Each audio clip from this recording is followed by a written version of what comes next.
Namaste and welcome to class. And thank you so much for sitting with me with your undivided attention. And today's class, we're going to talk about emotion, commotion, and compassion. Let's start with compassion, because there's so many misconceptions about. Let's treat it this time from the perspective that is a kind of a substance. It's a substance that is able to join all aspects of creation. So if you have, let's say, a table with all the molecules inside, and you have a human being with all the molecules and atoms and plants there in all levels of miniature to max a structure, in every single object that you see, their need in order to be in matter, it needs something that put it together with certain vibration, with certain consciousness, and with certain purpose. So the table is used for certain use. The human being has certain purpose, certain inspirations. And that substance that put everything together, that relates the table with the human with the tree with the animals, and everything that we are able to taste and see and hear and smell and touch, everything have a relationship, and everything is connected through that substance. And that substance is love. It's nothing to do really with an emotion. And this must be very clear.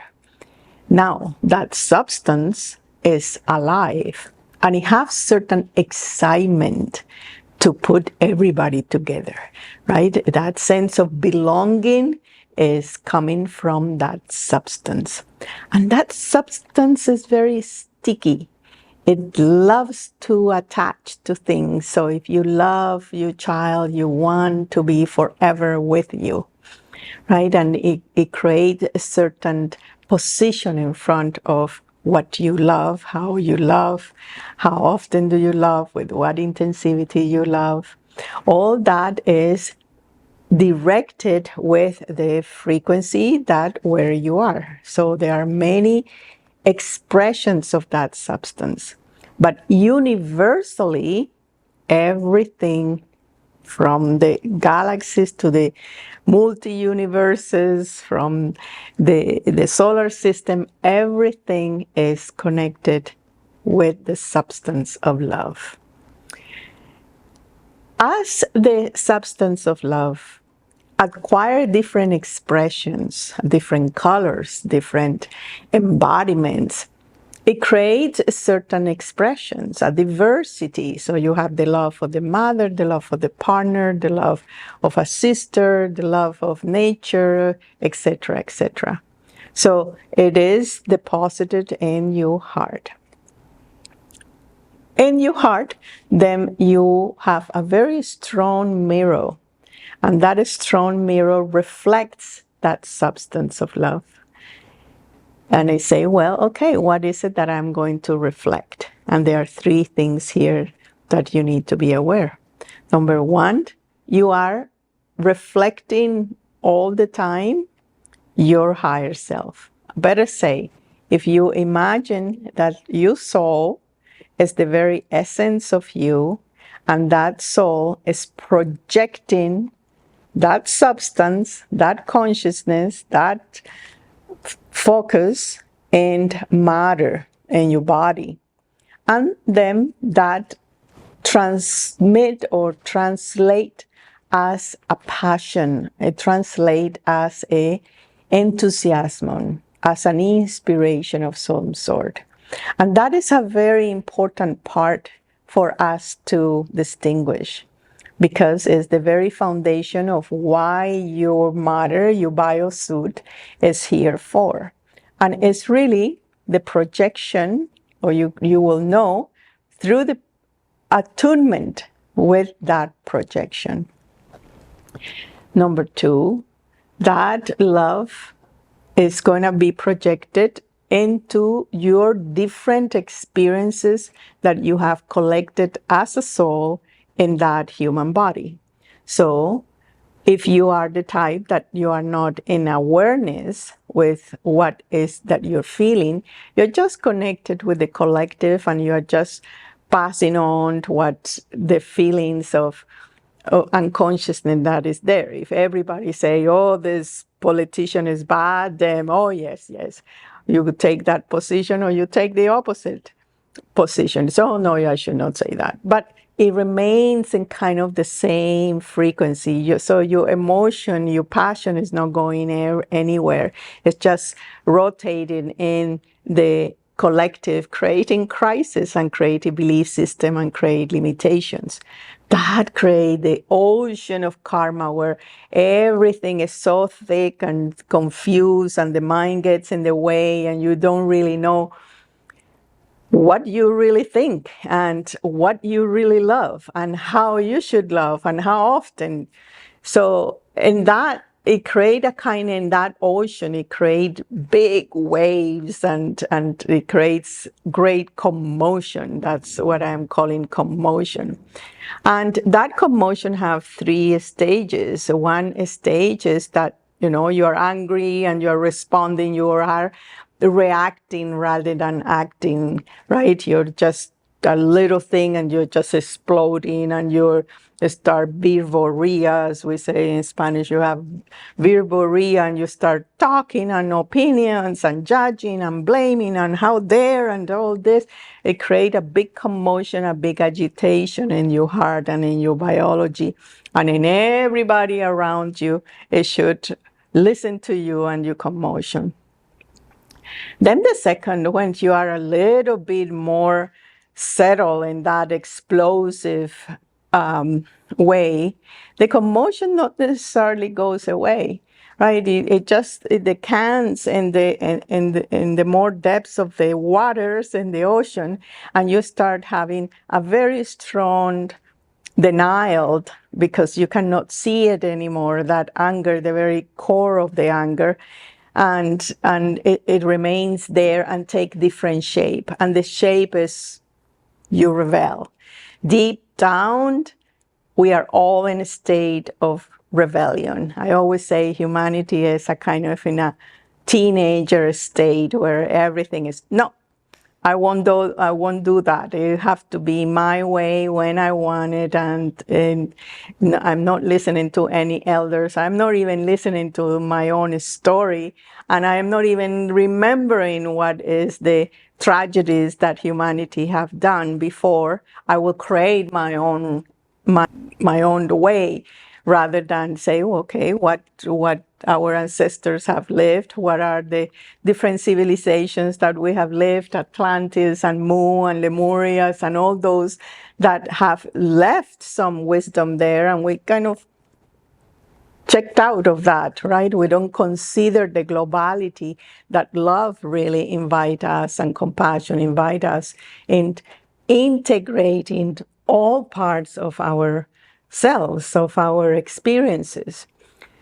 So that rebellion, and I often see it in my students, because I say, well, let's do certain journey or certain pilgrimage. Oh no, this is that sounds interesting, but it have to be in my terms and it have to be in my way. So it really doesn't allow you to attune yourself with the reflection of your own higher self into what is directing you to a place of unknown reality where you can shape yourself differently and where you can gain the frequency that is not the same that you are in resistance.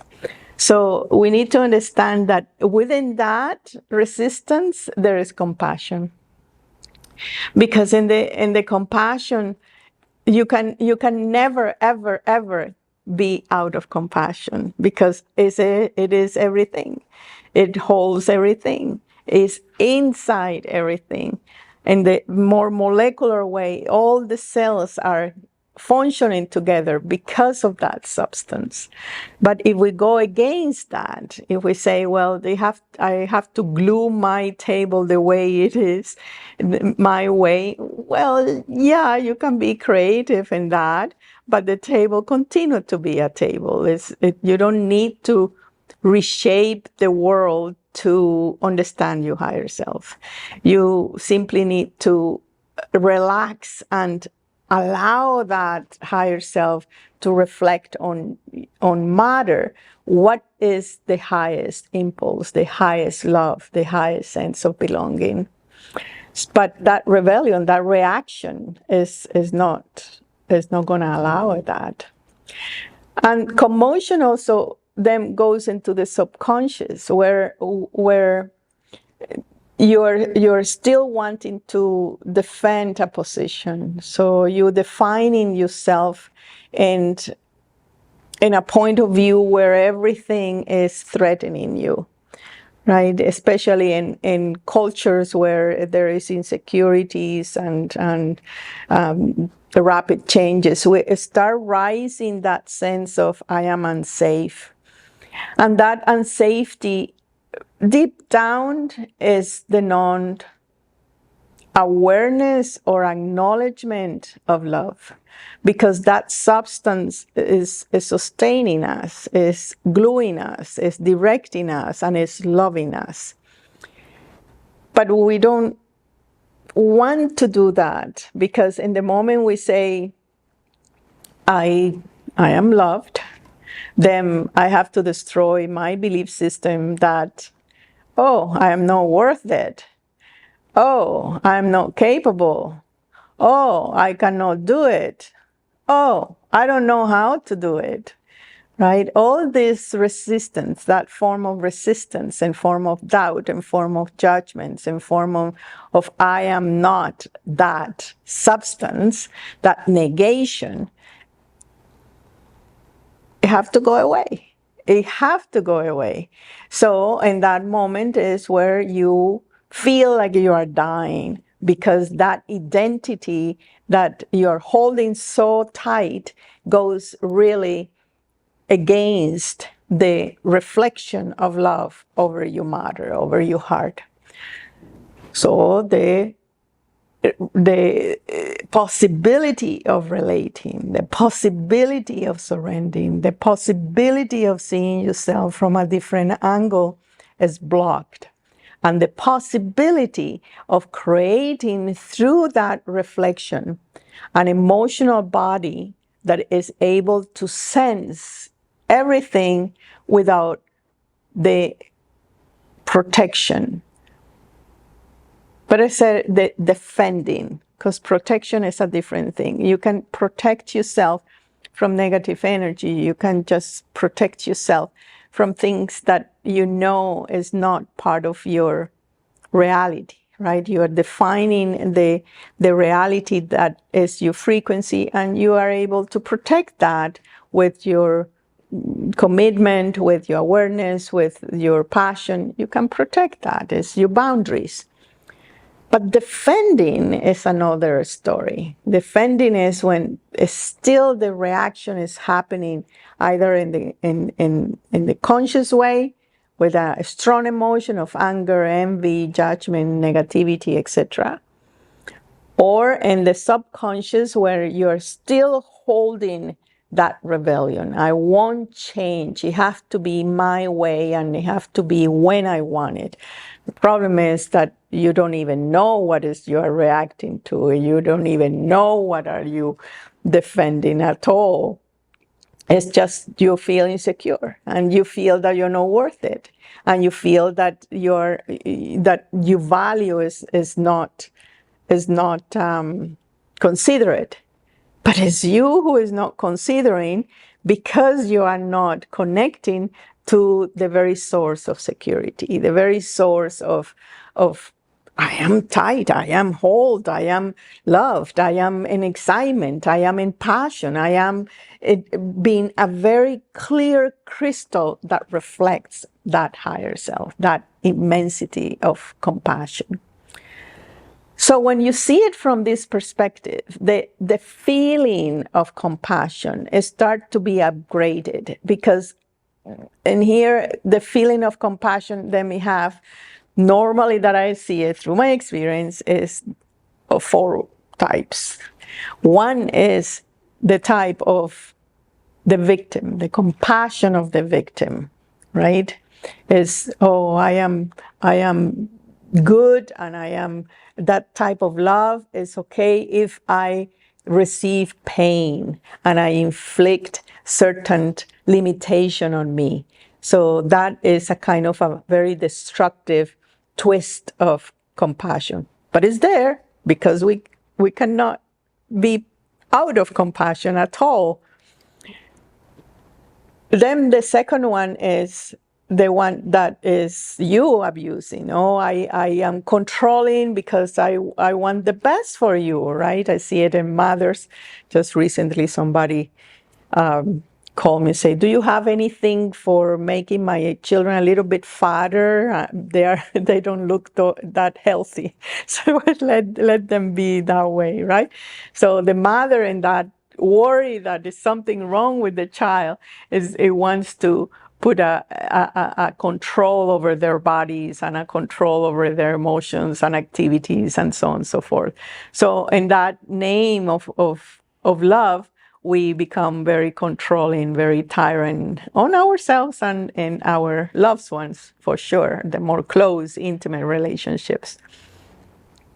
And then the third one is the savior. It's one type of compassion that is really hard to get out of it, and I include myself on it, because you see suffering and you want to help, and you feel strong and stable enough. You're not a victim, you're not a tyrant, but you feel strong enough to say, I can help, I can help. And in that, you need to descend your energy into the energy of the other, and in the suffering, in that. So your heart really get touched by that suffering, but also your energy is descending and have to wrestle with that suffering. And sometimes people, they just don't want to change. They just love to be the victim, or they have to live to be the tyrant, and that's it. So, but you in the belief system that, oh, this is the right thing to do. I'm here to help. I am here to inspire. I'm here, but there is certain boundaries on that, and certain maturity. And that brings compassion into another level, that is the level of responsibility, where you are just only responding to what is in front of you.